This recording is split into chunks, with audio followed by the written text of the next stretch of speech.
Good morning. Day 51. I am at Etna Summit, California, up this windy road from the little town of Etna, California. The trail provides. Yesterday evening, I had no firm way that I was going to get to even the town of Etna in any timely way today. Sort of my plan A was to just hitch down I-5, get to Wairika, and then to the town of Etna, and then up here. But this little road, almost no traffic. I mean, literally 2 or 3 cars an hour, maybe, over the crest of the mountains. And but the trail provides, and I put out a request on a YouTube app, or I'm sorry, not a YouTube, a Facebook group for trail angels in Southern Oregon. And lo and behold, I was contacted by a guy named Symbiosis, who had given Shroomer, one of the guys that I had this fascinating conversation with a couple days ago. They're old friends. Symbiosis had given Shroomer a ride out to where the different trailhead that I took into Ashland. And he reached out to me and said, yeah, I'll pick you up at 7 a.m. and I'll bring you, right to Etna Summit. So here I am, a few minutes after 9 a.m. Conditions are cool. There's no obvious sort of fire. There's a small amount of smoke in the air. Some of this might have been washed out a little bit by the rain that the region had yesterday. I'm expecting more clouds and rain for the next few days because we're being affected by the leading edge of Hillary,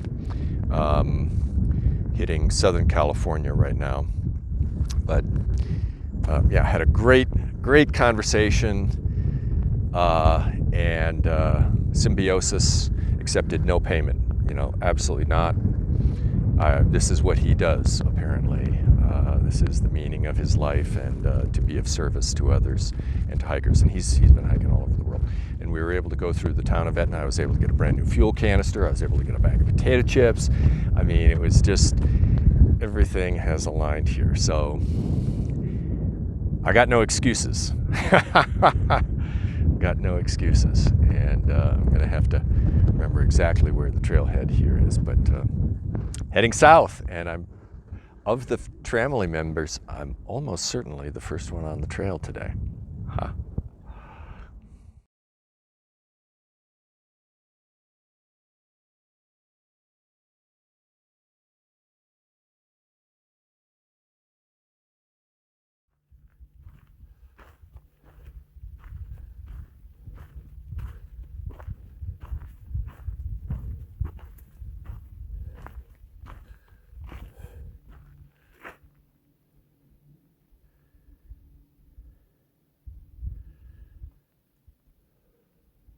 Beautiful. Cloudy, a little smoky. Beautiful.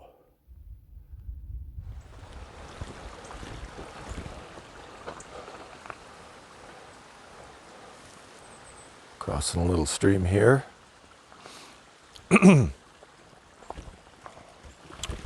Just got done with lunch a few minutes ago.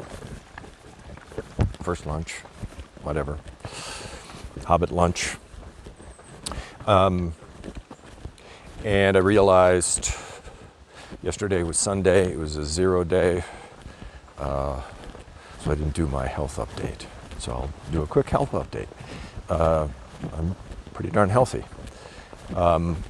Right after I did the update a week ago, I remember I started feeling something on the second toe of my left foot. And a couple hours later, I stopped for a break, pulled off my socks. Sure enough, I had a blister on the side, like towards the big toe. Kind of a funny place. Not really sure what caused it. Put a Band-Aid on it. Didn't pop it or anything, just put a Band-Aid on it. 3 or 4 days later, took a look at it, and it had like turned like into a callus, you know, like solid. Sometimes they'll sort of do that. So that's all to the good, because when that happens, you don't get another blister there usually. Still have the grinding on the left foot metatarsal.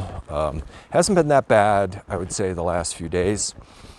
May be dependent on, you know, how I stride over certain kinds of terrain. Shin splint's the same. I was thinking last night, I think I'm actually getting tighter and tighter in the shins with time. So I normally sleep, if I'm sleeping in a bed, I sleep on my stomach. Well, I can't extend my my legs straight when I'm sleeping on my stomach now.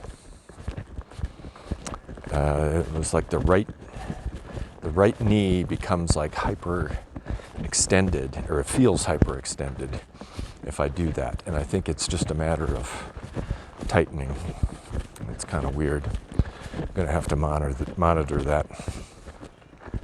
When I'm in a tent, I can't sleep on my stomach. It's just, I don't know, just the pad and everything like that. My muscles are clearly smaller and more wiry. I've gotten to the wiry stage. It would have been very interesting to find out what my weight was, see how much weight I've lost. But I mean, I've visibly lost a lot of weight.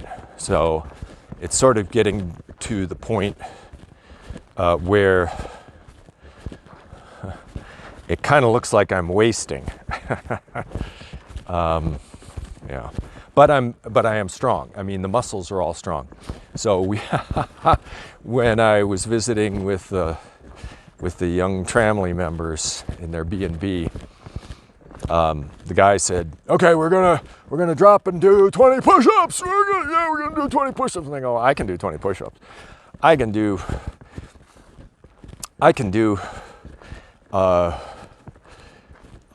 20 tricep push-ups." So I did, and I'm just banging them out, and the girls were like, "Yeah, Farrell, wow, whoa."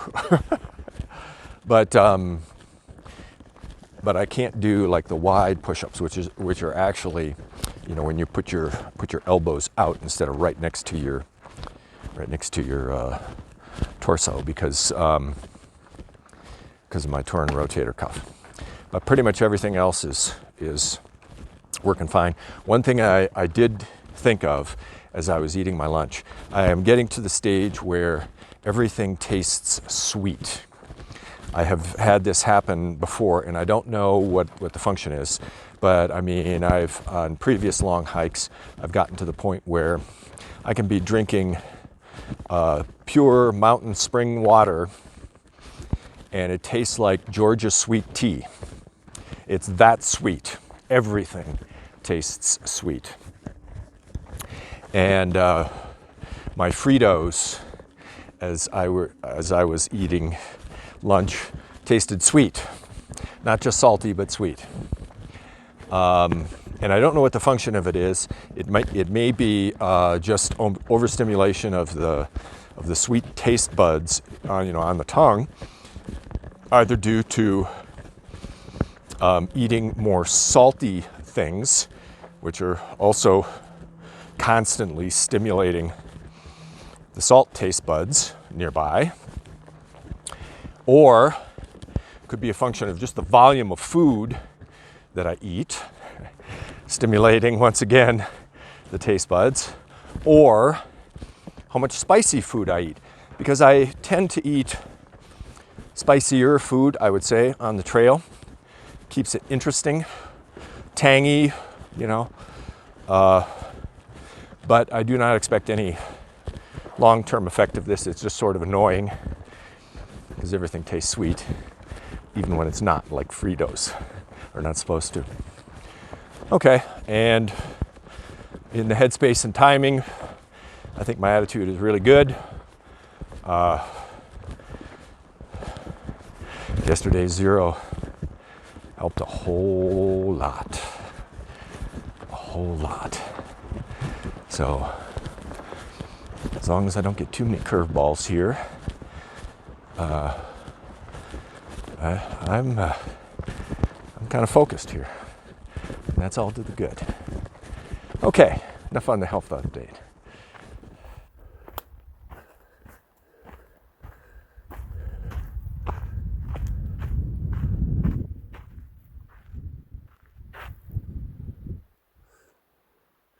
My map doesn't tell me what that little minor peak is, but it's beautiful. And oh, there's where I think the trail goes over there. And then I think at some point it like flips over that ridge either right there or maybe back behind this one. Let's go see.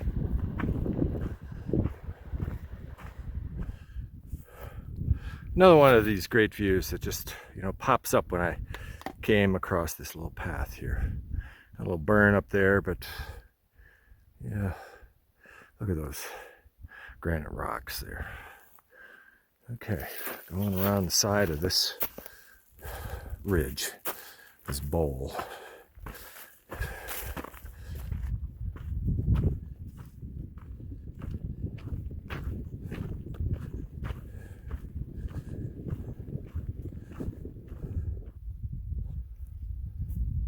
Yeah, quite a different topography than was typical in Oregon.